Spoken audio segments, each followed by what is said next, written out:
Well, welcome to Broadway Buzz. I'm Joe Gary, and I'm delighted to welcome you to Jersey Boys. Now, this is a show that has everything. The critics love it, the Tony Committee loved it, the audiences loved it. It opened in 2005, and it's still playing to capacity. It's played in the theater capitals of the world, and no one can get enough of the Jersey Boys. It's a tremendous story, wonderfully told. It's in the category of a kind of musical biography, and what a life those boys led, let me tell you. So where we are, let's go back to the beginning and see how this phenomenal group was created. We start with a sort of seedy and very interesting character named Tommy DeVito. The setting is New Jersey. And Tommy DeVito, in the 1950s, put together a trio. He used his brother, and he used a wonderful bass player named Nick Massey. Now, Nick Massey had this incredible musical gift of hearing extraordinary and unique harmonies. So from the very beginning, when this group was absolutely unknown, they had these incredible harmonies that would, sort of be embedded in your head, and you couldn't forget them. So this was the beginning of the group. It would go through many different incarnations. The first thing that would happen is Tommy's brother Nick ended up being arrested, so it was very difficult to find gigs in prison. So they very quickly had to look for another person. And they started hearing stories about this young kid that had an incredible voice. He would rename himself Frankie Valli. And of course, when they heard him, they went ballistic, because this was a boy that had a very wide vocal range, but beyond that, he had this extraordinary falsetto. So Nick Massey's mind went berserk, because he was able to create these wonderful and very unique harmonies, not only in the instrumentation, but very significantly in the vocal parts. Now, just to give you a sense about the background of these boys, they were all sort of skating on the edge of the law. They were growing up in a town where the mafia was king. In every household, you could be sure of seeing two photographs on the wall, one of the Pope and one of Frank Sinatra. So they had very high ideals. The kids all really had dropped out of school, and so they were sort of skating on this edge of, do we, one, become a priest? Do we, two, work for the mafia? Or do we become a barber? Those were the choices. And so these three young men knew that music had to be in their life. Of course, in the 50s, this was the period of the great male trios. And so they started developing this unique sound. The problem is they weren't singing their own music, they were making money for other people. Very early on, as they were struggling for their own identity, they were hoping to get a job working in a series of bowling alleys, and the bowling alleys were called the Four Seasons. So they thought, what a good idea, we'll change our name to the Four Seasons. And the end result is, we'll have to find another performer, because now we're moving into the area that we want to have a quartet rather than a trio. This was what was vogue in this period in the 1950s. So they found their fourth part, and they then changed their names to the Four Seasons. But lo and behold, the bowling league didn't hire them, so therefore they were named after a bowling alley that they never got to sing in. Keep in mind, these kids at the beginning of their world would literally perform under street lamps, and people would throw money in a hat, and that's how they would make their living. And so they went from performing under street lamps to the great spotlights of the great music centers in America, and ultimately into the limelight. And keep in mind, by the time these boys were in their 30s, they had sold 175 million records. So what they had done was, one, they found the perfect quartet, they found the perfect sound, and then in their fourth member, Bob Gaudio, they found the perfect composer. and he created a body of music for them that would transform this group.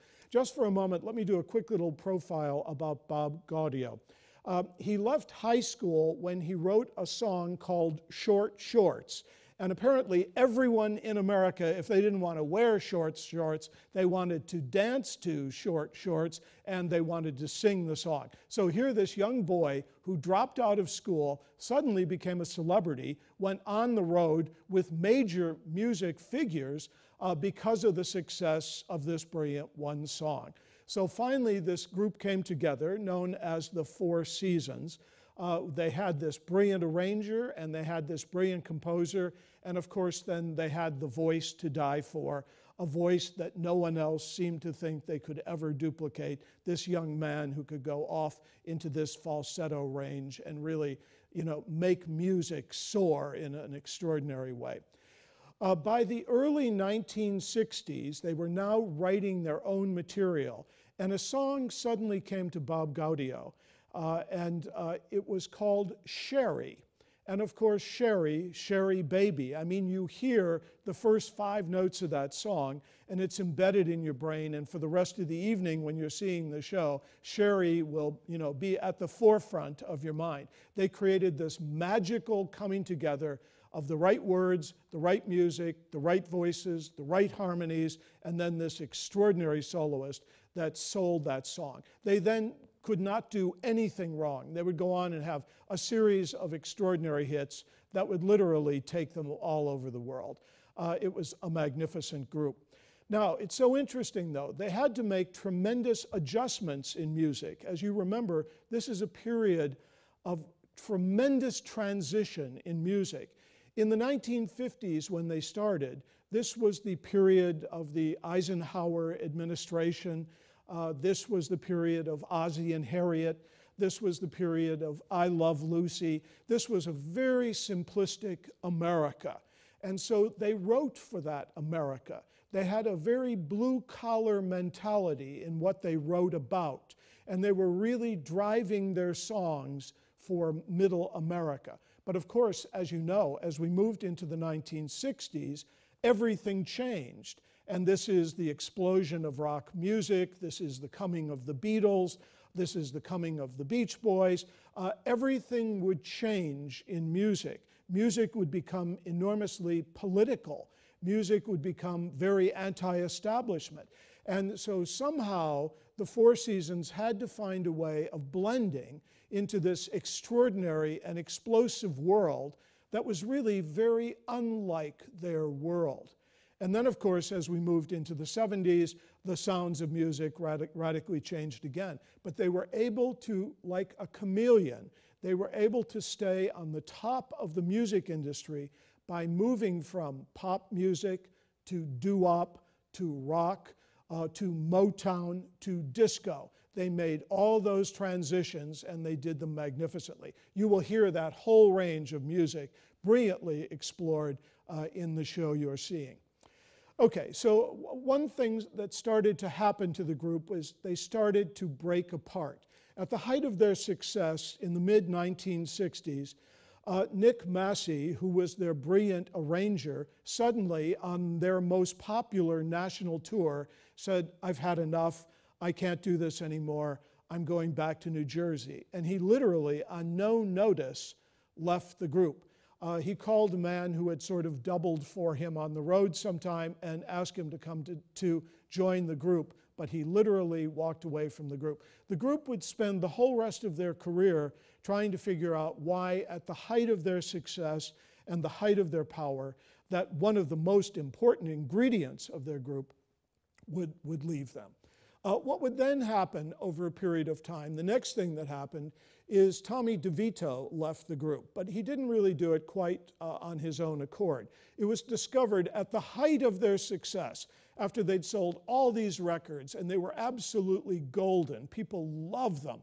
They discovered that nobody had been paying taxes. What a silly thing to think about when you're being a star on the road. But nevertheless, Tommy DeVito was in charge of the business aspects of the show. What you have to know about Tommy DeVito as a character is he probably liked gambling more than he liked music.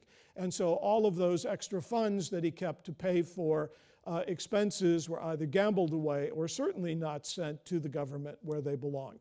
So finally, Bob Gaudio and our star Frankie Valli would decide that they would buy out Tommy DeVito, which they did, and he left the group. Those two men then, in the mid-60s, at the height of this phenomenal success, where everything they did was turning to gold, did not go to lawyers to work out an arrangement. They simply shook hands. They called it a New Jersey contract.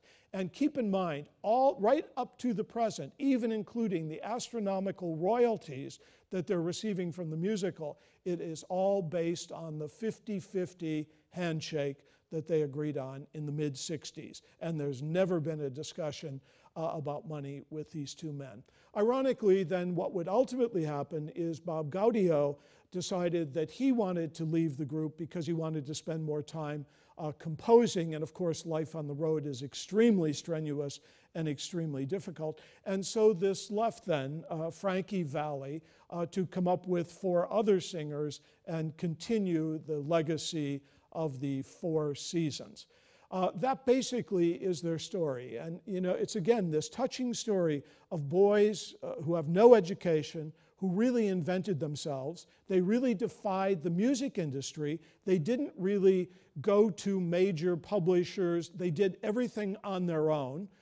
They presented their own records. They were very, very smart in what they did. But what happened when they finished in the 1970s, they literally just sort of disappeared, and everyone forgot about the 4 seasons. And you know, they didn't have someone, a very powerful New York agent who was promoting documentaries or reissues of those famous and greatly loved albums. They just sort of went into eclipse. Frankie Valli continued, to do performances in Las Vegas, and he was always a drawing card. But the phenomenal substance they had as artists really sort of was eclipsed, and they were lost. And they, in some ways, were really sort of considered dinosaurs by this period. Now, let us then fast forward to what happened. Bob Gaudio, in 2003, decided that there should be a Broadway musical based on the work of the 4 seasons. And of course, he controlled the catalog and the songs, and he started to shop around in New York to see if anyone was interested. For a moment, let me go back and fill you in on what happened with a genre that we call the jukebox musical. The phrase jukebox musical literally means that we take a catalog of music from a composer or from a group, and we present it in some kind of theatrical musical theater format. Of course, the first great success was Mamma Mia. And of course, they took the music of ABBA, and what they did was they didn't do a life story about ABBA. They created an original and unique and touching and charming story that used the ABBA music. That formula was so brilliantly successful that Mamma Mia is still playing on Broadway, and it is one of the most beloved musicals ever. But critics were always very leery about this idea of taking music that was written for another source, like popular music for a group, for example, and sort of reinventing it as a Broadway musical. So they were very cynical about the nobility, really, of the jukebox musical. And so what happened was we had a series of tremendous failures. There was a piece done on the Beach Boys, disaster. There was a piece done on Bob Dylan, disaster. There was a piece done on John Lennon, disaster. There was a piece done on Elvis Presley, disaster. So nobody was touching the jukebox musical. Directors didn't want to have anything to do with it because the critics made it feel like it was second class. Actors didn't want to be associated with what is now a whole string of shows that were failing. So Bob Gaudio really had a tough job in this environment to try and sell his jukebox musical. We know today, with Priscilla, Queen of the Desert, and the endless array of shows, like a large number of shows that keep that tradition. And now they're very accepted, and it's a major part of the Broadway musical. But in that period, it was a very difficult time. One of the things Bob Gaudio did, he went to the Dodgers group, a producing group. Now, they had had a series of failures, and so they needed to have a big success, but it was also very difficult for them to raise money because their track record wasn't great at this point. But the Dodgers said, you know, this material really is brilliant, and we do believe that there is a way of redeveloping this material in a new way. And what they suggested doing was enormously smart, and this is really the first step towards the brilliance of Jersey Boys. They hired two writers, Marshall Brickman and Rick Ellis. Now, both of these men are sort of Ivy League types. They're New York intellectuals.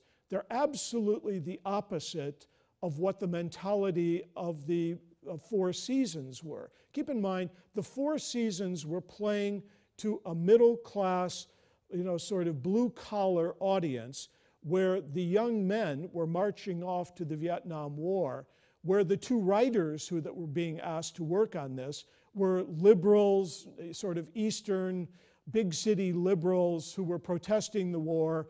And so, they were the exact opposite, both philosophically and emotionally. And it's so interesting that taking Marshall Brickman and Rick Ellis and having them structure a story about blue-collar singers was really a very big stretch. But it was brilliant because they brought to it a tremendous kind of objectivity. Now, let me just give you a quick profile about these two men. Marshall Brickman was really most famous for winning an Academy Award. He worked with Woody Allen on several major movies, but he won the Academy Award for Annie Hall. He also went on to do other pieces with him. So he was a very distinguished, sort of very urban, cynical writer. And so whether you look at Manhattan or Sleeper or Annie Hall, you see that the texture of his work was really unlike the texture of the songs that he was going to finally write about and the group that he would write about. But the thing that made him such a brilliant choice, aside from the fact that number one, he's enormously intelligent, number two, he's very gifted as a writer, but number three, for many years, Marshall Brickman worked on The Tonight Show. And of course, his job was to get people on stage quickly, get them off quickly, have very brief commentary. As you know, the attention span late at night on television is enormously short. And so he was able to write in this very sort of cryptic way where you felt like you understood someone immediately or you understood what was being discussed on the late night talk show because of the way he would set up all this material. So he turned out to be the perfect choice for setting up a really complicated story in the musical. And then on the other hand, Rick Ellis also had a very interesting background. Number one, for years he had worked in New York selling Broadway musicals. He worked on the PR side, and he would create images for the musical. He would create graphics for the musical. He would create one-line descriptions of the musical. So again, he worked in this kind of commercial shorthand that was perfect. Also, he had tried his luck, and very successfully, with a play called Double Double, which was sort of a murder mystery that was very successful. So these two men, one, working together, and then working with very offbeat material for them, turned out to be the perfect chemistry that we needed. They created a storyline about the Four Seasons, and it was clear then that this show was going to be a musical biography using the jukebox formula of using the body of songs from the Four Seasons.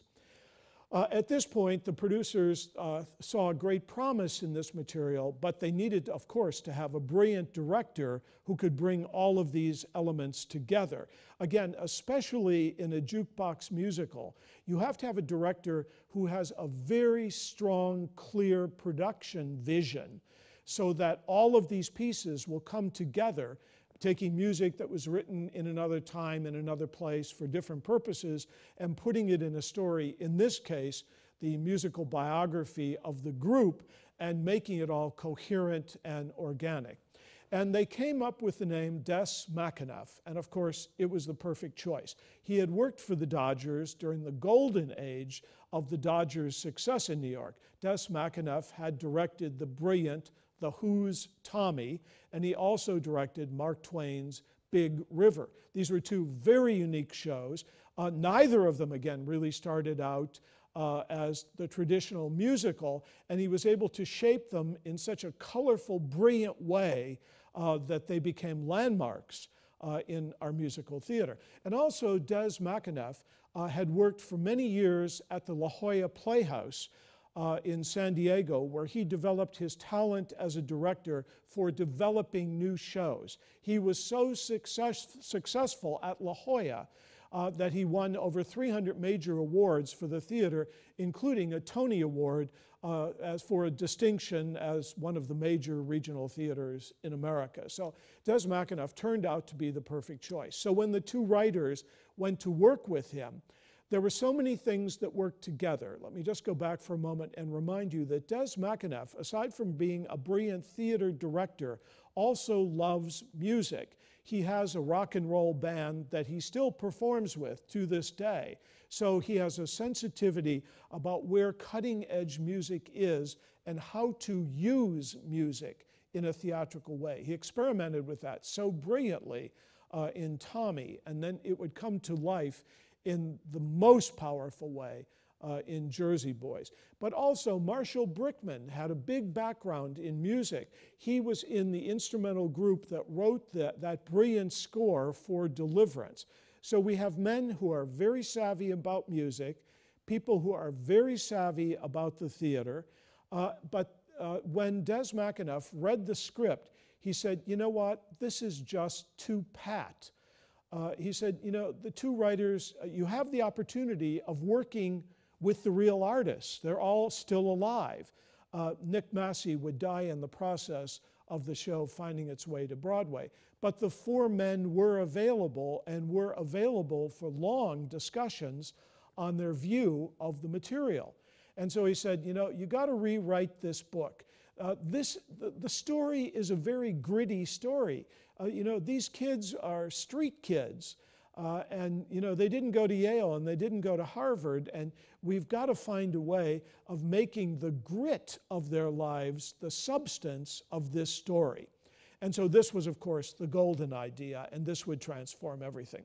When the two book writers went to work with the original artists, what they discovered, Nick Massey gave very, very little information. He is the man who sort of dropped out from the group, and then subsequently he was ill and he subsequently died. So they had to really pick up his story from the remaining artists who knew him well, loved him, and could tell his story.